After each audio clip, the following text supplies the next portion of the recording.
రాష్ట్రాభివృద్ధికి తోడ్పాటు ఇచ్చేందుకు మోదీ, అమిత్ షా అంగీకరించారని చెప్పారు. తమకు లభించింది విజయం కాదు, ప్రజలకు సేవ చేసే బాధ్యత అని చంద్రబాబు పేర్కొన్నారు. పేద ప్రజల జీవితాలు మార్చే దిశగా కృషి చేసే వారికి తమపై ఉన్న నమ్మకాన్ని కాపాడుకుందామని పిలుపునిచ్చారు. శిథిలమైన రాష్ట్రాన్ని మళ్లీ నిలబెట్టుకుందామని పేర్కొన్నారు. రేపనేది లేదన్నట్లు జగన్ అహంకారంతో ప్రవర్తించిన తీరు అందరికీ కేస్ స్టడీ అన్నారు. తప్పు చేసిన వారిని చట్టపరంగా శిక్షిద్దాం, కానీ కక్ష, ప్రతీకారాలు మనకొద్దని చంద్రబాబు స్పష్టం చేశారు. 5 సంవత్సరాలు నానా ఇబ్బందులు పడ్డ ప్రజలు కూటమిని నమ్మి అధికారాన్ని ఇచ్చారని చంద్రబాబు తెలిపారు. 14 ఏళ్లుగా సీఎంగా, 15 ఏళ్లు ప్రతిపక్ష నేతగా ఉన్నానని గుర్తు చేశారు. ప్రతి సంక్షోభాన్ని అవకాశంగా మలుచుకొని ముందుకెళ్లామని, ఏపీలో చాలా సమస్యలున్నాయని, రాష్ట్రం పూర్తిగా శిథిలమైందని, సంక్షోభంలో ఉందని, అన్ని వర్గాలు దెబ్బతిన్నాయని అన్నారు.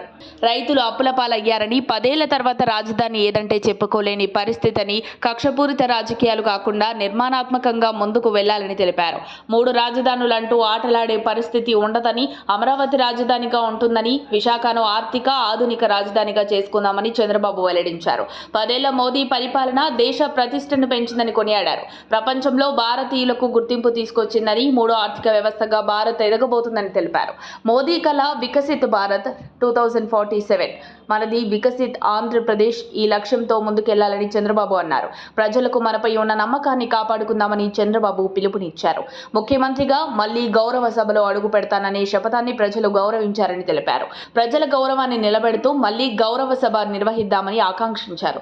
పోలవరం పూర్తి చేసే దిశగా ప్రతి ఒక్కరం కృషి చేద్దామని అన్నారు. అమరావతి మన రాష్ట్ర రాజధాని, విశాఖను ఆర్థిక రాజధానిగా అభివృద్ధి చేద్దామన్నారు. మరిన్ని అప్డేట్స్ కోసం మా కాయ్ టీవీని సబ్స్క్రైబ్ చేసుకోండి. మా వీడియో కనుక మీకు నచ్చినట్లయితే లైక్ చేయండి, షేర్ చేయండి.